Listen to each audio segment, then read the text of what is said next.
While the UK's negotiations on a free trade agreement with the EU seem to be making just a little headway, the British economy, which is already plagued by corona, threatens to collapse as a result of Brexit. It also appears that many British companies are not adequately equipped for the changes.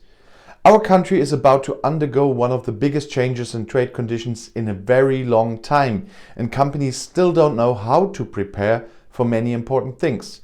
Adam Marshall doesn't mince his words. The General Director of the British Chamber of Commerce criticizes only 5 of a total of 36 relevant questions in connection with Brexit. Questions about trade, the employment of EU citizens, etc.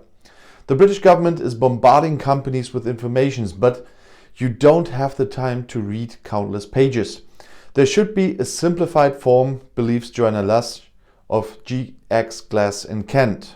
She is happy that the production is running again after the corona lockdown. There is hardly any time to prepare for Brexit. Every 5th company is not prepared. Half of the companies have scaled back their preparations. We are in the middle of a global pandemic. Brexit was out of the headlines, so we can't expect companies to be fully prepared, she said. And frankly, the same applies to the government, said Caroline Fairbairn, Director General of the British Industry Association, in a recent television interview. Despite all the disaster reports, she still hopes for a free trade agreement with the EU. 43% of British exports recently went to the EU. 51% of all imports came from there. There has been a clear downward trend since the Brexit vote, but the EU is and will remain the most important trading partner. Whether with or without a contract, companies and authorities have to prepare.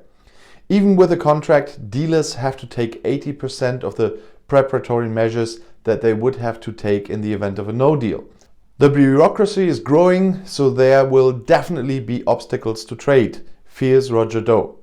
The Conservative president of the Regional Council of the Kent Border region is in the process of setting up a parking lot for 7,000 trucks. The backlog on the English Channel could become that big due to controls and new customs formalities. The County of Kent is also planning to introduce electronic access to avoid traffic jams. It is planned to also process the border formalities electronically in advance. Despite all appeals, only 19,000 out of 145,000 companies have registered for the simplified transitional regime offered by the government, which would largely dispense with customs controls. Of course, the Briton said he was flexible and waved things through first, and then you can clear customs later. But that won't work for the EU side, because the French border guards have to check for the entire EU and they can't just wave through. Ulrich Hoppe, long-time managing director of the German-British Chamber of Commerce in London, fears chaos at the border, delivery bottlenecks and a slump in growth, especially with a no deal. Economists estimate that the British economy, which is already plagued by corona, could collapse by 1%, by around 25 billion as a result of Brexit. The food industry, the pharmaceutical industry, aircraft construction and the automotive industry would be particularly affected. Ulrich Hoppe said, the German automobile manufacturers who produce here, that means BMW, but also VW with a Bentley, are of course influenced by what they then export back to the EU and possibly have to pay the external tariff of 10%. But vice versa, also the German automobile manufacturers who export here. The incoming duty rate for a Volkswagen is then also 10% here.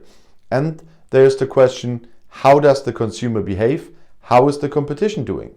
How, of course, Japan has already signed a free trade agreement with the United Kingdom, very much in favor of Japan. Then we have the supply chain disruption. That affects everyone just in time. But that also affects the food discounters in particular. So he really quite summed it up there. And if you now want to know more about European or global politics, YouTube has chosen another of my videos right here for you in the end screen, right next to your chance to subscribe to my channel, which I hope you already did. I'll see you in my next video. Click and enjoy. Viel Spaß!